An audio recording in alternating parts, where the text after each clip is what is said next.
Pernah nggak sih, kamu bangun pagi, belum ngapa-ngapain, tapi dada sudah terasa berat? Bukan karena sakit, tapi karena ada engki angka yang hidup di kepala kamu. Angka cicilan, tanggal jatuh tempo, nama-nama orang yang bisa menagih kapan saja. Hutang itu aneh ya, dia nggak kelihatan, tapi rasanya lebih berat dari beban fisik apapun. Dan anehnya lagi, hampir semua orang yang punya hutang sebenarnya ingin sekali melunasinya. Mereka hanya nggak tahu harus mulai dari mana.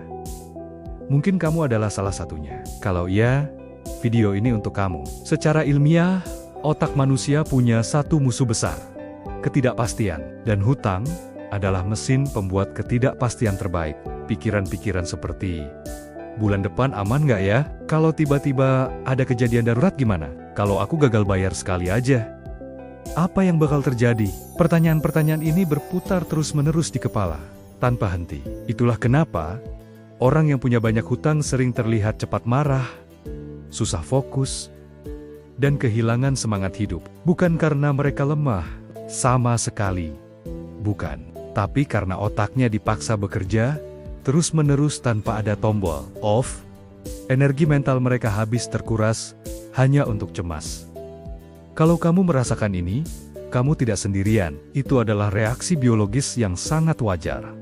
Sekarang, coba kita jujur. Ada satu kebiasaan yang dilakukan hampir semua orang yang punya hutang: menghindari melihat total hutangnya. Tagihan datang, langsung ditaruh di laci. Notifikasi aplikasi pinjaman dibisukan. Pesan tagihan dari teman atau lembaga keuangan dibaca, tapi nggak dibalas. Kita berharap dengan tidak melihatnya, masalah itu akan hilang. Masalahnya, hutang yang tidak dilihat tidak akan mengecil. Justru sebaliknya, dia tumbuh di belakang layar. Bunga berbunga, denda menumpuk. Dan anehnya, hutang yang kita tulis di atas kertas, yang kita lihat angkanya dengan jelas, seringkali terasa lebih kecil dan lebih bisa dikelola dibanding hutang yang cuma kita simpan di kepala. Jadi, langkah pertama untuk keluar dari jeratan hutang itu bukan langsung kerja keras banting tulang, tapi kejujuran yang brutal pada diri sendiri. Ambil pulpen dan kertas, tulis semuanya. Lihat angkanya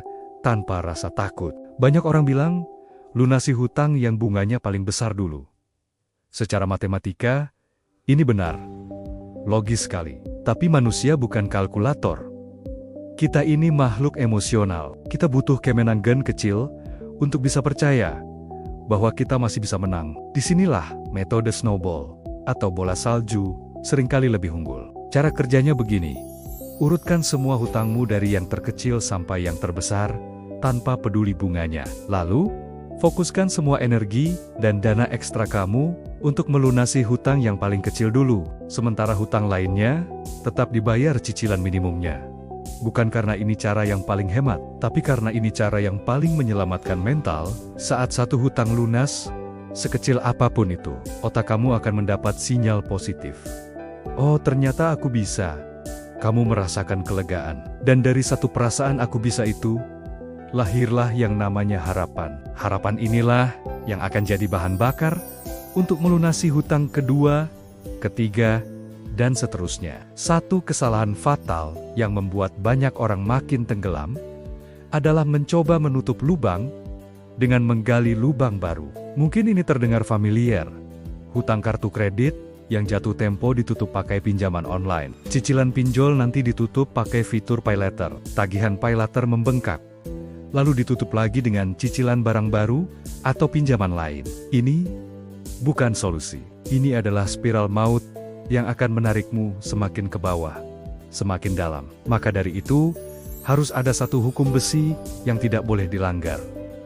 Puasa hutang, berhenti menambah hutang baru, apapun alasannya. Bukan untuk selamanya, tapi setidaknya, sampai kamu kembali pegang kendali atas keuanganmu. Mungkin gengsi harus sedikit ditunda, mungkin gaya hidup harus disesuaikan, tapi ketenangan batin tidak bisa ditawar. Ini adalah fondasi dari semua strategi pelunasan hutang. Menghemat pengeluaran itu penting. Itu adalah mode bertahan. Tapi dalam perang melawan hutang, bertahan saja jarang cukup. kamu juga perlu melakukan serangan balik. Serangan balik ini bentuknya adalah menambah penghasilan. Mungkin penghasilan tambahan yang bisa kamu dapatkan terasa kecil, terasa remeh, tapi dalam perang hutang, setiap rupiah adalah peluru. Setiap tambahan 100.000 rupiah bisa mempercepat kemenanganmu. Coba lihat sekelilingmu, jual barang yang sudah jarang dipakai. Ambil pekerjaan sampingan sementara di akhir pekan. Manfaatkan skill kecil yang kamu punya, entah itu menulis, desain, atau sekadar membantu tetangga. Ingat, ini adalah fase perang, bukan gaya hidup permanen yang harus kamu jalani selamanya. Ini adalah pengorbanan jangka pendek untuk kebebasan jangka panjang. Ini adalah bagian yang jarang dibahas, tapi mungkin yang paling penting dari semuanya. Banyak orang gagal keluar dari hutang, bukan karena uangnya benar-benar kurang, tapi karena mereka terlalu membenci diri mereka sendiri. Setiap hari, mereka dihina oleh suara di kepala mereka sendiri. Kamu bodoh, kamu ceroboh, kamu gagal.